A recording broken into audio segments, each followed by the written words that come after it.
How's it going, guys? I'm Connor from Running Warehouse. Today I'm here with Bob Fay and Paul Lang, two of the key players on the ASICS merchandising team. Today we are talking about the Nimbus, really where it started and how it's gotten to the current version that we have today.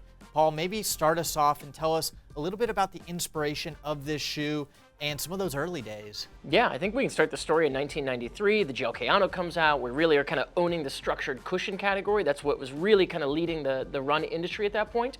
But by the time we got to the late 90s, the neutral runner was really being focused on how do we build a premium cushion shoe, and that really hadn't been done. So looking at the Cumula Nimbus clouds, our designers had this inspiration to come up with kind of this crazy looking midsole that was inspired by the clouds. We would actually increase the stack height from what most of the shoes were at that point, and we're able to create this crazy heel and forefoot vis gel that was exposed to give it the ultimate premium in neutral shoes, and that was the Nimbus 1. It was just unlike anything people had experienced before. It was plush, it was cushioned, and it was designed to go long. Now, Paul, quite a history with the Nimbus. What was actually your first Nimbus that you put on your feet? Yeah, as much as I'd love to say it was the one, it was actually the fall of 2002 when I showed up to college to my cross-country team. The entire team was wearing this radical-looking ASICS shoe, and I found out very quickly it was the Gel Nimbus 4. Bob, I know you love that one. What did you love about Gel Nimbus 4? Yeah, the 4 really shook things up. It took the tiger stripes, kind of our iconic side badge logo, and really kind of warped them and played around with them, so people wondered what was going on there, first and foremost. But more importantly, underfoot, we had this idea of impact guidance system, and it was the first time we put that into a shoe. And the idea of impact guidance system was not one part provides cushioning or one part provides stability. It's really the system of everything working together to get you from kind of first contact through toe strike as smoothly, as efficiently, as cushioned as possible. That was an incredible shoe, and IGS definitely led the way for technology over the next couple years, but innovation never stops. And just a couple years later on the Gel Nimbus 6, we had some crazy innovation. Bob, do you remember that? Yeah, so Trustic was a big part of the shoe from Nimbus 1, but really found ways to lighten up the Trustic system in the 6, and then also introduced this cool new upper technology called biomorphic fit. It was these kind of panels in the forefoot that stretched where you need them, supported where you didn't, really kind of tied the shoe together from a fit and feel standpoint from bottom to top. It's interesting you bring up biomorphic fit because one of my all-time favorite Nimbus, the Gel Nimbus 9, that biomorphic fit was featured right there in the forefoot.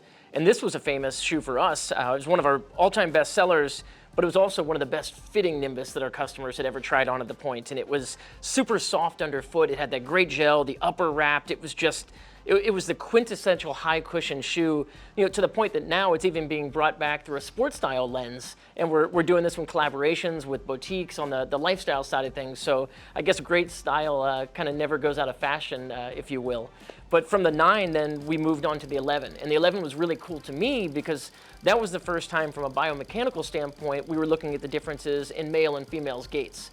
And so we actually introduced different builds on the shoes. So the way that the Trustics were built, the way that the foams were tuned, even the stacks on those midsoles were a little bit different based off the research that the Institute of Sports Science in Kobe, Japan was getting on the difference between male and female runners. And I think that's one thing that ASICS has really been focused on, is that every athlete's journey is a little bit different, and we want to make sure that anybody that's coming to trust us with building the shoes for their run are getting exactly what they need out of it. And so for me, that was a really special Nimbus, and I thought it was pretty cool to show the brand really diving in to build the athlete's needs and really kind of satisfy them.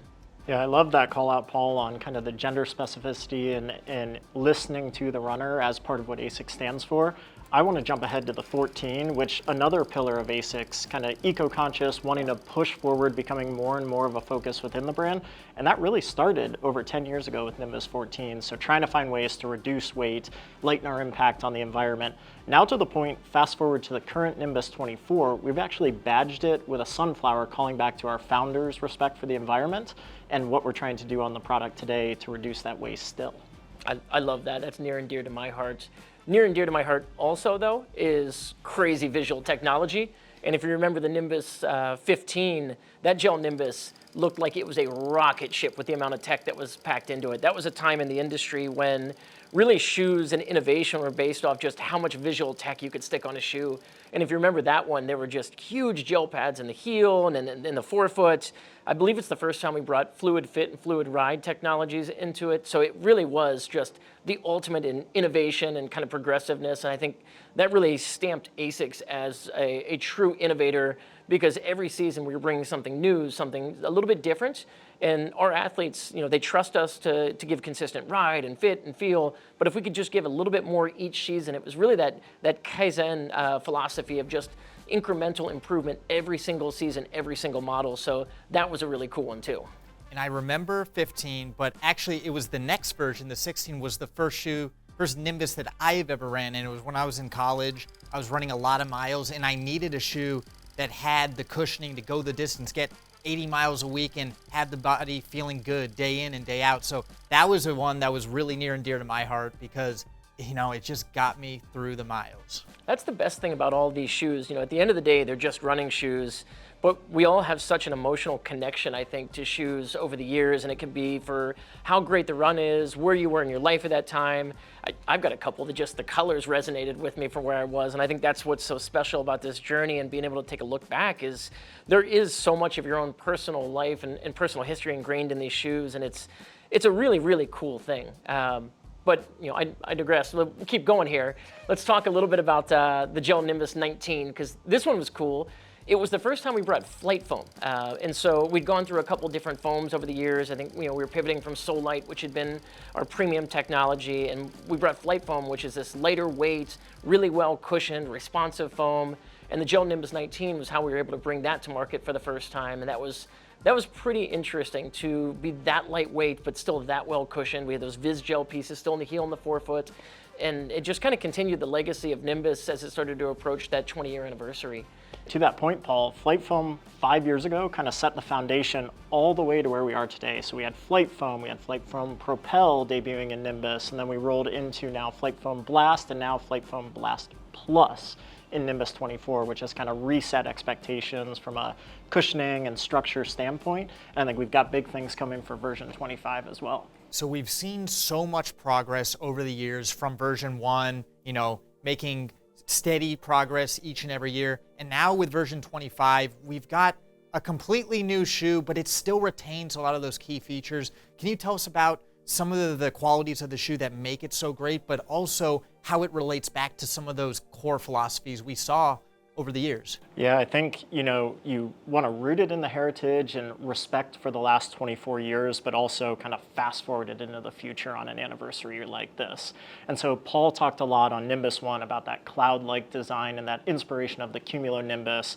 And I think here with 25, you get kind of these undulations through the midsole to really kind of pay homage to that and bring that back into today's model. We also talked about how it's all about maximum cushioning, and at the time, Nimbus had a ton of stack, and maybe we didn't lead the market in stack a few years there, but now on 25, really getting bold again and pushing this 5 millimeters up from version 24 to 25. And then I think the third piece is gel. It was a big part of Nimbus 1. You had rear foot kind of visual, you had an underfoot element to pocket in the forefoot that popped out through the outsole, super cool. And then here we circle all the way back around to pure gel, bringing it all internal, but getting it way softer, listening to the runner. It's lighter weight, it's bouncier, and really kind of tying the package together, certainly simplified, but still that kind of space-age Nimbus that everyone wants. Well, and I think this innovation through simplicity idea, you forget about the idea of just how sustainable it is in terms of being the most sustainable Nimbus that we've ever brought to market. So I think looking at the foundation that we're built on as a company and what we're committed to, we've got a product for the athlete that is going to check all the boxes for both their performance, but also in terms of how we're treating the earth and being respectful of how we build the shoes. Well, the Nimbus series definitely has quite the history, and I think each of us might have our own personal favorites, but at the end of the day, from a performance and tech standpoint, the Nimbus 25 is definitely going to be the best Nimbus to date. Paul, I think your favorite over the years? Number 4. And Bob? Big on the 14. But I think we want to hear from the people at home. Let us know what your favorite ASICS Nimbus is to date.